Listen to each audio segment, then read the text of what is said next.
गुरु कृपा से बच्चापन में ही गुरुदेव भगवान की बलिहारी यही बात डाल दी थी कि बच्चा निरंतर भजन करने से जो झांकी आती प्रभु, वो हमें शब्द याद है, झांकी आती, तब जानना चाहिए भजन, एक क्षण भी भजन न छूटे।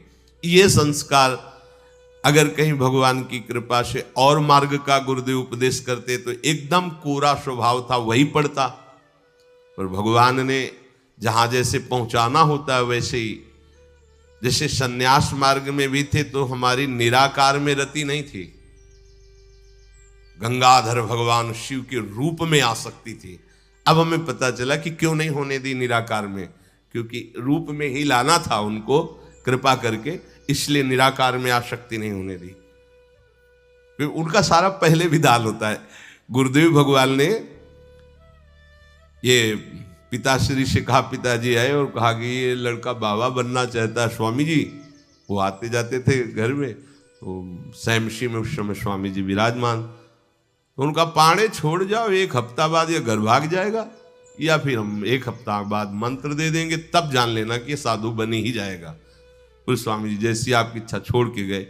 एक हफ्ते जो है गुरुदेव भगवान ईंट ढोवाना, झाड़ू लगवाना, बड़े कार्य करवाना, और जैसे पेड़ा आदि आते सबको बांटते, हमें एक भी पेड़ा नहीं देते। शाम के एक बार भोजन की अनुमति पाल, 7 दिन तक चुपचाप शेष। फिर कहा अच्छा कल गंगा नहा के आ जाना, मंत्र दे देंगे। ठीक है, सुबह गए, स्नान करके तो पंचाक्षरी मंत्र दिया, मंत्र दे के कुटिया में गए, फिर उठ के आए, बोले सुनो आओ एक बात कहनी। बैठे, बोले 12 मंत्र भी ले लो। तुम कहा जपेंगे कौन? बोले पहले तुम ये जपना, लेकिन ये रखे रहो, आगे काम आएगा। हमारी समझ में नहीं आ रहा था कि मतलब मंत्र 2 क्यों दे रहे हैं। ये पहले से भूमिका तैयार थी वृंदावन की, हमें पता नहीं था। 12 मंत्र भगवान श्री कृष्ण का, पंचाक्षरी मंत्र सबसे पहले दिया। बाद में पता चला कि ये बीज तो गुरुदेव ने ही पहले बो दिया था कि जिस मार्ग से घूम के जाना है। वो कह रहे थे कि बाद में तुम्हें पता चलेगा, वो बाल्यावस्था थी, मेरी मति गति वहां तक पहुंच नहीं रही थी। और जपे हम पहला ही, जपे पहला ही, बाद में जब भगवान शंकर ने इधर, तब मुझे समझ में आया कि बीज तो गुरुदेव भगवान ही अंदर से बो दिए थे पहले ही। ये कृपा गुरुदेव भगवान की हुई कि चित्त में बैठाल दिया कि निरंतर चिंतन करना यही संन्यास है, यही साधना है, यही भगवत प्राप्ति का स्वरूप है। गुरु कृपा से पूरे जीवन भर एक बात रहे कि हम कभी 1 सेकंड के लिए अपने आराध्य देव को ना भूले। पूरे जीवन भर इसकी चेष्टा गुरु कृपा से करते। अन्य सब बात थी साधन की, पर बात उसमें प्रधान ये थी कि भूले ना। जैसे हम गायत्री मंत्र भी जप रहे हैं नैष्ठिक ब्रह्मचर्य में, तो गुरु के द्वारा दिया हुआ पंचाक्षर मंत्र लिखा हुआ है, बार बार उसे देख रहे हैं, या अंदर से देख रहे हैं, गायत्री मंत्र चल रहा है। बड़ी कृपा रही है, मन को भागने के अवसर नहीं मिले। अनन्य चेता सततम, इसीलिए हम आपको फिर कह रहे हैं, बहुत जल्दी लाभ लेना है तो इसको डबल पटरी में फंसाओ। यह जो एक मन बहुत ठोर कर कह कर उसने सच उपायो, बहुत जगह नहीं लगता है कि एक प्रभु में लगाओ फिर संसार में, प्रभु में ही 2 जगह लगा दो। बड़ी चतुराई से फांसा जाता है। यदि मंत्र से भाग रहा हो और तुम्हें कहीं रूप का अभ्यास हो, भगवत कृपा से तो रूप में फंसाओ, चरणों से लेकर के मुकुट तक, मुकुट से लेकर चरणों तक इसको फंसाओ। पर यह कठिन बात है, रूप आना कोई साधारण बात थोड़ी। तो डबल नाम में फंसाओ। जैसे कल कहा था कि शरणागत मंत्र चल रहा, राधा लिखे है, राधा बार बार, और शरणागत मंत्र जा कहा जाएगा। तो जब गायत्री जी जब करते थे अनुष्ठान पुरस्चरण का, तो सामने पंचाक्षरी मंत्र लिखा हुआ है और गायत्री मंत्र चल रहा है। अगर हम जरा सा भी चूकेंगे तो या तो मंत्र छूटेगा और या तो वो दृश्य छूटेगा। बिल्कुल मन को कोई जगह नहीं रखते थे, कोई जगह नहीं रखते। अनन्य चेता, ये बहुत बड़ी सिद्धि, बहुत बड़ा लाभ है कि अन्य कुछ स्मरण ना आवे। इसका अभ्यास आप कर लीजिए, फिर नशा तो ये चढ़ा देगा। ऐसा नशा चढ़ता है, ऐसा लगता है जैसे खोपड़ी घूम रही हो और उसके साथ मंत्र घूम रहा हो। ये ऐसे करो तो पका जैसा दर्द होने लगता है, एक एक नस नाड़ी मंत्राकार। न भोजन की इच्छा है, न किसी के देखने की इच्छा है, इच्छा रहित केवल मंत्र चल रहा है। तदाकार वृत्ति, मंत्राकार वृत्ति। अब इतनी प्रपंच की वृत्तियां फैलाए हो, इतना बहिर्मुख हो, कैसे बात समझोगे अंतर की? अनन्य चेत भगवान कह रहे मैं सुलभ हूं, सुलभ हूं। काशी में प्रतिदिन ये होता, आज महादेव जी साक्षात आएंगे, सुबह से तैयारी हो जाती थी, आज महादेव जी आएंगे। घाट में ही रहते थे, पंडों की छतरी के नीचे तपती हुई धूप, तो घाट में धूप ऐसे ज्वाला सी लगती थी, और छोटी सी छतरी, उसी के नीचे दोपहर रात्रि वहीं 2 बजे तक तो तपती थी फर्श, और 2 बजे के बाद स्नान करके महादेव जी विश्वनाथ जी पहुंच गए। बस रोज आज मिलेंगे, आज तो निश्चित मिलेंगे। एक दिन इतना आनंद था कि आज तो बस आ ही रहे हैं, ऐसा आ ही रहे हैं। जैसी भावना करोगे, जा पर जाकर सत्य सने हो, सो तो ही मिले न कुछ संदेह हो। भयंकर जटाओं का बोझा ऐसे, इतना बड़ा हाथ में त्रिशूल लिए, देखा दोपहर में नग्न पैर से आ गए। अब अपने जो जहां पागल हुए उसको दिखाई, साष्टांग दंडवत, मौन, कुछ बोले नहीं उससे। हम तो बस वैसे स्तब्ध, जैसे कोई जड़वत। बाद में विचार आया इसका मतलब क्या था? मैं ही मैं हूं, दूसरा कोई नहीं है। अलग से देखने की भावना मत करो, कण कण में मैं विराजमान हूं। एक दिन भाई जी के प्रति बहुत आकर्षण जब था, तो एक स्वप्न देखा कि स्वप्न में हम भाई जी से पूछ रहे कि मुझे श्री कृष्ण की प्राप्ति कब होगी। इसके बाद की बात, भाई जी ने ऐसे चश्मा करके ऐसे देखा, राधा बाबा बगल में बैठे, और कहा जब श्री कृष्ण बन जाओगे तब श्री कृष्ण की प्राप्ति होगी। जगने पर, बहुत विचार करने पर फिर यह कि श्री कृष्ण बन जाओगे, भाई जी का तात्पर्य क्या था? तब समझ में आ गया। मन कृष्णाकार, बुद्धि कृष्णाकार, चित्त कृष्णाकार, अहम कृष्णाकार, तब कृष्ण साक्षात्कार हो गया। नित्य युक्तस्य योगिनः तस्याहं सुलभा पार्थ नित्य युक्तस्य योगिनः। नित्य युक्त हो गया जिसका चित्त प्रभु को छोड़कर किसी भी भोग भूमि में, किसी भी ऐश्वर्य में, किसी भी सिद्धि में। जैसे किसी को लगता है कि ये चमत्कार दिखाना, कोई भी चमत्कार दिखाना बहुत कठिन बात है। अगर भगवत दर्शन का लक्ष्य ना हो, भगवत प्राप्ति का लक्ष्य ना हो, तो कोई भी चमत्कार ऐसे करने में है कोई बहुत बड़ी बात मत समझ।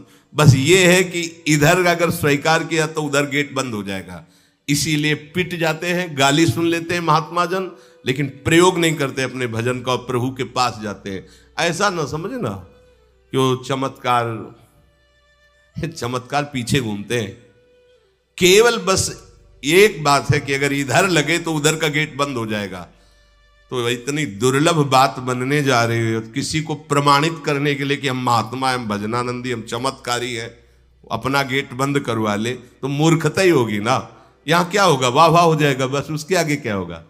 फिर वही प्रपंच। तो ये जो ब्रज के महात्मा है, जो भगवत प्रेमी महात्मा है, जो भगवत प्राप्त करने वाले हैं, इनके अंदर चमत्कार के बाप की सृष्टि होती है। ये चमत्कार बहुत ऊपर होते हैं। ये नहीं सोचना चाहिए कि इनमें भजन होता तो उसने 2 थप्पड़ मारे भस्म कर देते। भजन का जानते हो, भजनानंदी का 2 थप्पड़ मारा है, तुम्हें निश्चित भगवान की प्राप्ति हो, तुम्हारा कभी अमंगल न हो, भगवान तुम्हारे परिवार को भी सुखी रहे और तुम आजीवन स्वस्थ रहकर पवित्र बुद्धि के द्वारा भगवान को प्राप्त। ये महात्माओं का बल होता है। महात्माओं के बल थोड़ी होता है किसी ने गाली दिया, मार दिया, जा भस्म हो जा। ये भस्मासुर थोड़ी होते महात्मा है भाई, भस्म कर दिया, नष्ट नहीं। साधुते हो न कारज, तब भगवान उनके अधीन होते हैं। ये चमत्कार ये ना सोचो कि भजन करते होते तो फिर चमत्कार, या ये गाड़ी घोड़ा रुपया पैसा चमत्कार, ये पापियों के पास भी है। ये तो प्रारब्ध का खेल है। प्रारब्ध बदला, ऐसे से ऐसे हो गया, इनका कोई महत्व नहीं है। महत्व है नित्य युक्तस्य योगिनः, तुम्हारा चित्त निरंतर आराध्य देव में युक्त है कि नहीं। किसी भी ऐश्वर्य, किसी भी भूमि, किसी भी पद का कोई भी संबंध, आश्रय, चिंतन नहीं। यह हुआ अनन्य चेता। जैसे पतिव्रता स्त्री का मन केवल पति के ही सुख में निमग्न रहता है, पति का चिंतन, पति की बातें, पति वो उसी में मगन रहती है। पति के सिवाय उसके मन में अन्य किसी पुरुष का राग पूर्वक चिंतन कभी होता ही नहीं। जैसे शिष्य का गुरु के सिवाय कहीं चिंतन नहीं होता, पतिव्रता पत्नी का मन, प्राण, तन सब पति के ही सेवा में, चिंतन में, मनन में। जैसे शिष्य का गुरु के ही तन, उनकी सेवा में मन, उनके आज्ञा के पालन करने में एक एक चेष्टा गुरु की प्रसन्नता के लिए, कोई दूसरा इष्ट शिष्य का होता ही नहीं है। शिष्य का कोई दूसरा इष्ट नहीं होता। ऐसे शिष्य को अपने गुरुदेव में ही भगवान का साक्षात्कार हो जाता है, क्योंकि पर्दा हटा तो देख लिया कि प्रिया प्रीतम मुस्कुराते हुए बैठे। श्री भट्ट देवाचार्य जी के पास जब हरिव्यास देवाचार्य जी आए तो कहा, भगवान हम शिष्य बनना चाहते हैं। तो उनका, तुम्हें हमारी गोद में कुछ दिखाई दे रहा है? तो कहा, ऐसा में कुछ तो नहीं दिखाई दे रहा है। तो उनका, फिर अभी तुम जाओ गिरिराज जी की 12 वर्ष परिक्रमा करो, राधे राधे बोलो 12 वर्ष। ऐसा ही किया। 12 वर्ष बाद फिर आए, अब कुछ दिखाई दे रहा है? बोले भगवान कुछ नहीं दिखाई दे रहा। बोले जाओ फिर 12 वर्ष करो। कह रहे कि जो शिष्य है गुरु के सिवा और कोई इष्ट नहीं है, उन्हीं का चिंतन, उन्हीं के आगे, तो वही उसको साक्षात्कार हो जाता है। जब 24 वर्ष बाद आज्ञा पालन करके आए तो देखा प्रियालाल गोद में। बोले अब कुछ दिखा है? हाँ। बोले प्रियालाल महाराज जी विराजमान है, आओ। वही महावाणी के रचयिता श्री हरिव्यास देवाचार्य जी गुरु आज्ञा में एक कदम पीछे ने 24 वर्ष गिरिराज जी की परिक्रमा, राधे राधे। आए नहीं जब तक आज्ञा पालन नहीं हुई। आज्ञा पालन, साक्षात्कार करने के बाद मंत्र दीक्षा दी। आज्ञा पालन का फल भगवत साक्षात्कार। जो अन्य तरफ मन ले जाता है, अन्य तरफ अपना भाव ले जाता है, वो अनन्य चेता नहीं कहलाता है। अनन्य चेता को भगवान सुलभ हो जाते हैं। सततम यो माम स्मरति नित्यशः। सततम का अर्थ होता है जब आप होश में हैं तो आपका मंत्र या नाम चल रहा हो। नींद खुली, आप जप नहीं रहे, आपको ऐसा कि मंत्र जपना, ऐसा नहीं, चल रहा है। तो सोते में भी चल रहा है। जब आप नींद में गए तो आपका मंत्र चल रहा था, आप सुषुप्ति में हो गए पर आपको पता नहीं। जब जगो तो आप देखो चल रहा है कि नहीं चल रहा है। अगर चल रहा है तो चल रहा था, नहीं चल रहा तो फिर सतत नहीं था। उसका कारण आपने सोते समय भजन नहीं किया। यह भी गुरु कृपा से पहले ही सिखा दिया गया था कि जब तक गाढ़ नींद ना आवे तब तक आसन में बैठ के मंत्र जप करो, जब आ जाए तो लेट जाओ, मंत्र का ही चिंतन करते हुए सो। तो वैसे प्राय उपासक जो भजन करते हो अनुभव करते होंगे, जगते ही मंत्र चल रहा है। सैकड़ों बार तो ऐसा अनुभव हुआ कि हम सो ही रहे हैं पर आसन में बैठ गए। जब चेतना आई तो देखा है कि मंत्र चल रहा है, आसन में बैठे हैं। अभ्यास बहुत बड़ा बल होता। सोते मतलब अभी नींद खुली नहीं, आसन में बैठ गए। बिल्कुल कभी भी जीवन में मतलब 10-5 मिनट का अंतर तो कह सकते हैं, लेकिन ऐसा नहीं कि आधा घंटा 1 घंटा का अंतर कभी जीवन में पड़ा हो। और वो अलार्म कभी जीवन में लगाया नहीं। गंगा किनारे कहाँ अलार्म। अभ्यास बहुत बड़ी ताकत होती, बहुत। आप सोचो, अभ्यास नहीं तो नेत्र खोल के भी निशाना नहीं लगा सकते। अभ्यास है तो शब्द पे गोली मार देगा, आवाज हुई ठीक वहीं गोली लगेगी। अभ्यास बहुत बड़ी ताकत होती है। अभ्यास इतना भजन का, सततम योमाम स्मृति नित्यशः, बहुत कठिन लग रहा है ये, पर एक बार मन पकड़ लेगा तो बहुत आनंद आएगा। कैसी कैसी आनंद वृत्तियां होती हैं निरंतर भजन करने वालों की। दूसरे की जरूरत नहीं, अपने आप में नाचता है, अपने आप में बातें करता है, अपने आप में हंसता है, अपने आप में खेलता है, उसे किसी और की जरूरत नहीं होती। वो अपने आप, जो आप है ना, वो अपने आप से खेलता है, अपने आप में हंसता है, अपने आप से बातें करता है। जो भगवत प्राप्ति करना चाहता है, जो अध्यात्म की ऐसी ऊंचाई पर पहुंचना चाहता है जहां काम, क्रोध, लोभ, मोह, मद, मत्सर, ईर्ष्या, द्वेष इनका प्रवेश ही नहीं, इनकी पहुंच ही नहीं है, कितना उस हृदय में आनंद होगा जिसमें कोई कामना नहीं है, कोई द्वंद्व प्रभावित नहीं कर पा रहा। और यही तो प्राप्त करने के लिए हमें मानव देह मिला है। पीछे के पद में भगवान ने भक्त्या युक्तः शब्द का प्रयोग किया था। भक्ति युक्त, भक्ति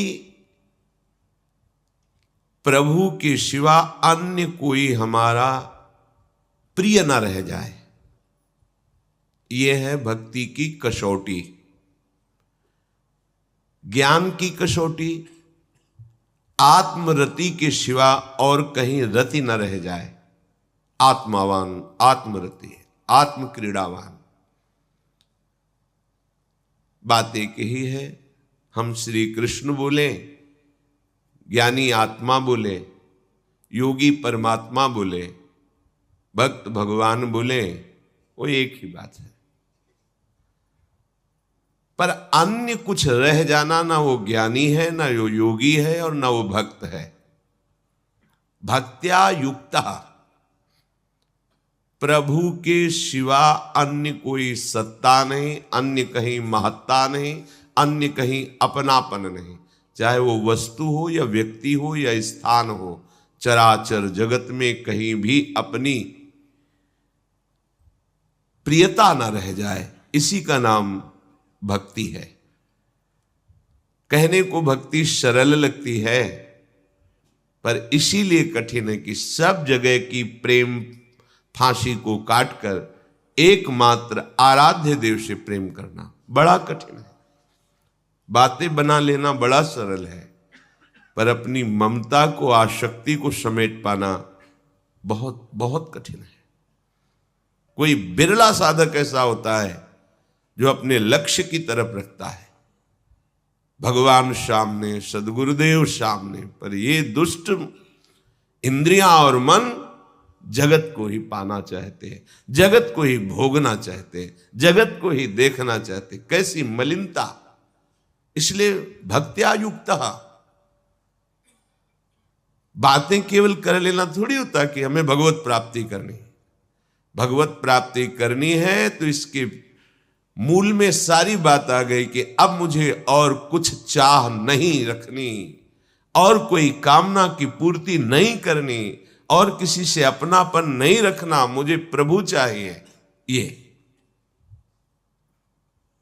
सावधान हो जाइए, आप एकांत में भी भगवान के सामने हैं, आपको हमारे श्यामा श्याम देख रहे हैं। ऐसी भावना से हर समय सजग रहोगे तो पापाचरण बंद हो जाएंगे। पापाचरण बंद होते ही हृदय प्रभु की तरफ भाग पड़ेगा। प्रभु की तरफ भागना क्या है?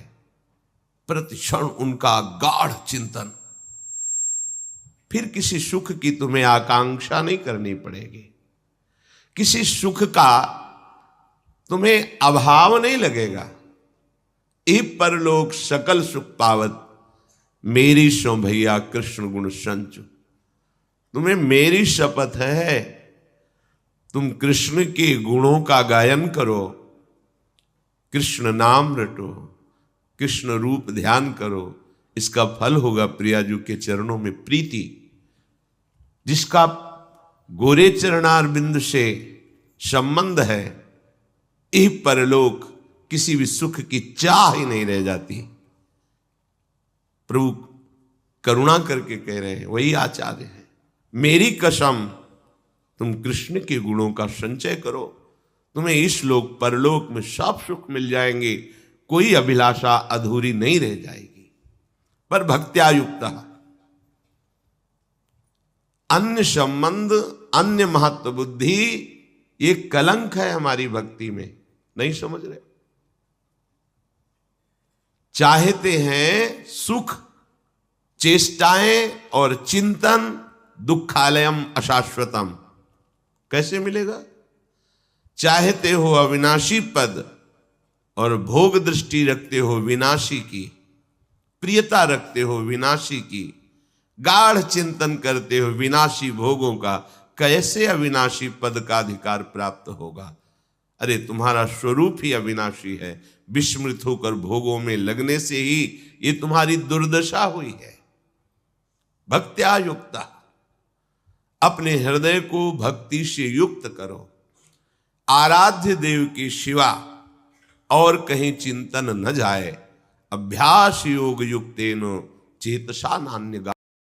वैसे तो हर समय सावधान, पर सोते समय ऐसे सावधान होना चाहिए जैसे मृत्यु के समय योगी जन अपने सारे इंद्रियों को समेट लेते हैं और अपने स्वरूप में, अपने प्रीतम के स्वरूप में लगा देते हैं। तुम रोज शयन के समय ऐसा अनुभव करो, मैं नींद में जा रहा हूं या मृत्यु में जा रहा हूं, इसमें कोई फर्क नहीं पड़ता। पता नहीं आंख खुले कि ना खुले। कितने ऐसे हैं कि सोते ही रह गए। आप अब बेहोशी की हालत में जा रहे हैं, नींद में जा रहे हैं, तो एक समय रखो कि आप अपनी शैया पर इतने समय ही जाएंगे। एक नियत समय रखो। हमने देखा है साधकों का एक समय होता है कि 10 बजे हमें लेट जाना है, सोना नहीं, लेट जाना है और लेटे हुए भगवत चिंतन करना। अब जब सो गए तो सो गए, नहीं सो गए तो उसमें हमें टेंशन नहीं लेना, या अभी नींद नहीं आई, 10:30 बज गए, 11 बज गए, ये नहीं। आंख मूंदी, मंत्राकार वृत्ति, तो बिना नींद की गोली के सो जाओगे। यह है ऐसा। भजन में मन लगाओ, सो जाओगे। जिनको नींद ना आती हो उनके लिए सही दवा है, आप नींद का चिंतन न करके प्रभु का चिंतन करने लगो। देख लेना आप कब सो गए पता नहीं चले। और अगर सौभाग्य से नींद ना आई तो नींद में जो इंद्रियों को पुष्टता मिलती है वो होता है संसार का विस्मरण। नींद में खास बात क्या होती है कि संसार का चिंतन छूट जाता है, फिर वो मस्त हो जाता है। उसमें जो ऊर्जा शक्ति वो जागृत होती। संसार के चिंतन से ऊर्जा शक्ति नष्ट होती, तो 4 घंटे 5 घंटे संसार के चिंतन से रहित पड़ा रहा सुषुप्ति में, तो उसे ऊर्जा शक्ति फिर आ गई। और अगर 4-5 घंटे आप प्रभु के चिंतन में रहे तो संसार का चिंतन छूटा, आनंद सिंधु का चिंतन हुआ। तो ये नहीं होगा कि आज रात्रि सोया नहीं तो बहुत टेंशन है, परेशानी, ऐसा नहीं होगा।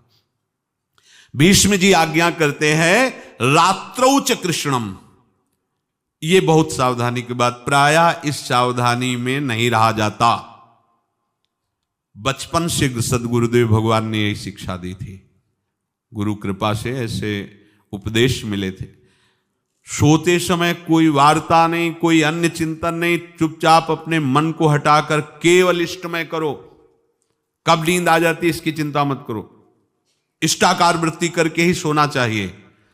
तो आगे जो लिखा है पुनरुत्थिताय, जब उठो तब वैसी वृत्ति, तो कुछ दिन बाद स्वाभाविक हो जाएगी, स्वाभाविक हो। अपने तो इतना तक देखा है कि जैसे आधा पद में होश रहा और निद्रा आ गई, तो जब चेतना आई तो उसी पंक्ति से, जहां से होश गायब हुआ था, उसी पंक्ति से जागरण प्रारंभ हुआ। ऐसा ही जब ऑपरेशन के समय बेहोश किया गया था तो उनसे कहा था हमें बता देना कुछ मिनट पे, तो उनका हाँ लगाने वाले इंजेक्शन और कुछ ही सेकंड में इसका सरन, बस। तो जो पद चलाया था, जब होश आया था तो वही पद चल रहा था, मतलब बेहोशी में वो पद अपना अधिकार किए हुए था। ऐसे नींद भी तुम्हारी भजन हो जाएगी, समाधि हो जाएगी, यदि आप सोते समय प्रभु का चिंतन करेंगे। बहुत ही सावधानी की बात है। यदि इस जन्म में परम लाभ लेना चाहते हो तो इस श्लोक को अपना जीवन बनाओ। कृष्णव्रताः, हमारा जीवन का एक ही व्रत है कि हम अपने प्रीतम का भजन नहीं छोड़ेंगे, अखंड भजन। हमें ये नहीं देखना कि उपांशु मानसी को इसमें कितने गुना, हमें गुना बना नहीं देखना। हमें अपने प्रभु को बोलना नहीं। भजन में मन नहीं लग रहा, पद गा रहे हैं, जोर जोर से चिल्ला रहे हैं, नाम कीर्तन, हमें अपने प्रभु से जुड़े रहना है। कृष्ण व्रताः कृष्ण मनुस्मरन्तो हमारा निरंतर स्मरण चले, बस ये प्रयास रखना है। जब निरंतर स्मरण की बात कह दी तो फिर आगे कुछ कहना नहीं चाहिए, पर खास बात इसीलिए कहा जाता है कि आप समझ जाओ। रात्रौच, जब कोई भी ब्रह्मचारी, कोई भी उपासक, कोई भी बैरागी, त्यागी, महात्मा सोते समय असावधान हो गया तो उसकी रात्रि बहुत गलत जाएगी। खास जब आप सैया पे शयन करते उस समय असावधानी हुई तो विकार छा जाएगा, ध्यान रखना। आपका चिंतन गलत हो जाएगा, आपकी चेष्टा गलत हो जाएगी, जागृत में ना सही तो स्वप्न में। आप सावधान उस समय जरूर रहिए और उतना ही विश्राम कीजिए जितना आवश्यक हो। व्यर्थ में करवटें मत बदलिए, ये उपासक का स्वरूप नहीं होता। रोगी है तो बात अलग है, बड़े असाध्य रोगों से, नहीं तो ऐसी दिनचर्या नहीं होनी चाहिए।